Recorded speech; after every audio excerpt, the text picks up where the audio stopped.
You know that mental checklist you run through when a weird email pops up? You check for bad grammar, sketchy links, weird sender names. But what if the wolf didn't just wear sheep's clothing? What if it showed up wearing the shepherd's clothes? Today, we're going to break down a pretty sophisticated phishing attack that does exactly that. It uses the biggest names in tech against us. I mean, really think about that for a second. What if the email wasn't a fake, wasn't a cleverly misspelled domain, but an actual legitimate email from Google itself? It's a pretty scary thought, right? Because it completely shatters the #1 rule of email security we've all had drilled into our heads. So check this out. The email address at the very center of this whole campaign is no reply application integration at google.com. And the kicker is, that's a real address. It's used by a legitimate Google Cloud service. So when your company's security filters see an email from this address, what do? They see google.com, give it a big green check mark, and send it right along to your inbox. And that is exactly what these attackers were banking on. So let's get into it and break down exactly how these attackers are turning our own trust into their most powerful weapon. And this isn't some simple trick. It's a clever exploitation of the very systems we depend on every single day. There's actually a name for this technique: trust weaponization. It's brilliant in a really devious way. Attackers don't have to waste time trying to break down the castle walls. Instead, they just waltz right through the front gate disguised as one of the king's own guards. They're just misusing a legit service to do their dirty work, which makes them incredibly hard to spot. And look, don't just take my word for it. Cybersecurity researchers who dug into this said it perfectly. The entire scheme hinges on the built-in trust we all have for Google's infrastructure. I mean, when an email comes from a real google.com address, our defenses, both the technical ones and the ones in our head, just naturally go down. Okay, so this whole attack basically plays out in 4 stages. First, you've got the lure, that's the trusted email. Then comes the hook, a link that also seems totally safe. Next is the evasion, which is how the attack hides from security software. And finally, you have the heist, where they actually steal what they're after. Let's walk through it step by step. All right, so picture this. The email lands in your inbox. It looks official, it's from Google. So what happens when you click that link? This is where the trap starts to get really, really clever. The bait is always designed to feel familiar, maybe a little urgent. It's meant to look like those routine notifications you get a dozen times a day. You know, a voicemail alert or a request to view a Q4 document. The whole point is to make you act on instinct without stopping to think, which lowers your suspicion right before you click. And where does that click take you? Well, not to some shady, weird-looking website, nope. It takes you to another legitimate Google domain, storage.cloud.google.com. The attackers are literally layering trust on top of trust. The sender is Google, the link is Google. At this point, you've got almost zero reason to think anything is wrong. Now here's where it gets really slick. We have to talk about how the attack manages to hide from all those automated security tools that are constantly scanning for malicious links. This next part is all about separating the human victims from the machines.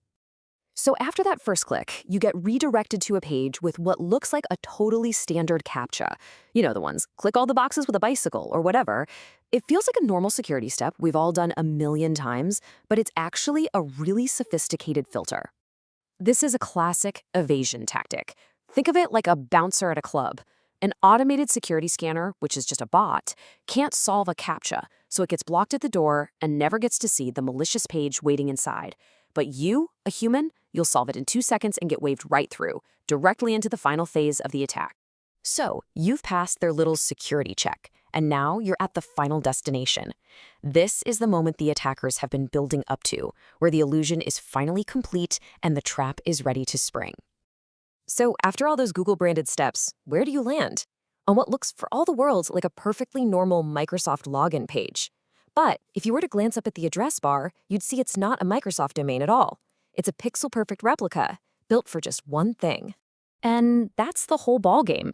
The entire elaborate chain, using Google's own trusted services as a launchpad, was all just a very long and winding road to steal your Microsoft 365 credentials. The second you type your username and password into that fake box, it's game over. Now, you might be thinking, okay, that's clever, but was this a one-off thing? Not even close. By abusing a legitimate cloud feature, the attackers were able to run this campaign at a really alarming scale. Let's take a look at the actual numbers. In just a 2-week period, researchers spotted almost 9,400 of these phishing emails being sent. That is a huge volume, and all of it was flying right under the radar because it was coming from a source everyone trusts. And who were they after? Well, pretty much everyone. The targets were spread across a wide range of industries, but manufacturing, tech, and financial services were hit the hardest. And it makes sense. These are sectors that live and breathe the exact kind of automated notifications that these phishing emails were pretending to be. But here's the thing. Stealing your password is often just the beginning. With those credentials, attackers can launch even more dangerous attacks. One big one is called OAuth consent phishing. That's where they trick you into granting a malicious app full access to your cloud stuff, giving them a permanent backdoor into your data. Let's just pause on this for a second, because it's wild. The attack starts with Google. Its main goal is to steal Microsoft credentials, and to top it all off, the fake login pages themselves are sometimes hosted on Amazon Web Services. They're using the holy trinity of cloud computing against us. Every single hop in the chain is using trusted infrastructure. So, what's the big takeaway from all this?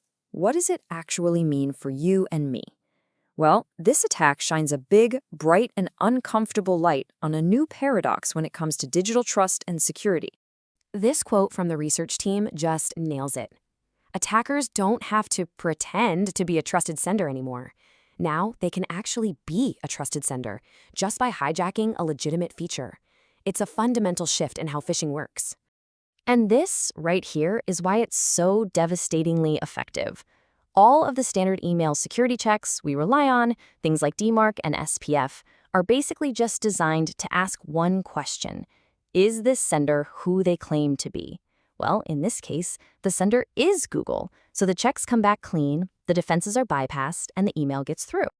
And all of this leaves us with a really difficult question to chew on. The old advice was don't trust strange emails from people you don't know, but that's clearly not enough anymore. So when the threats start wearing the most familiar and trusted faces on the internet, how on earth do we relearn who and what to trust?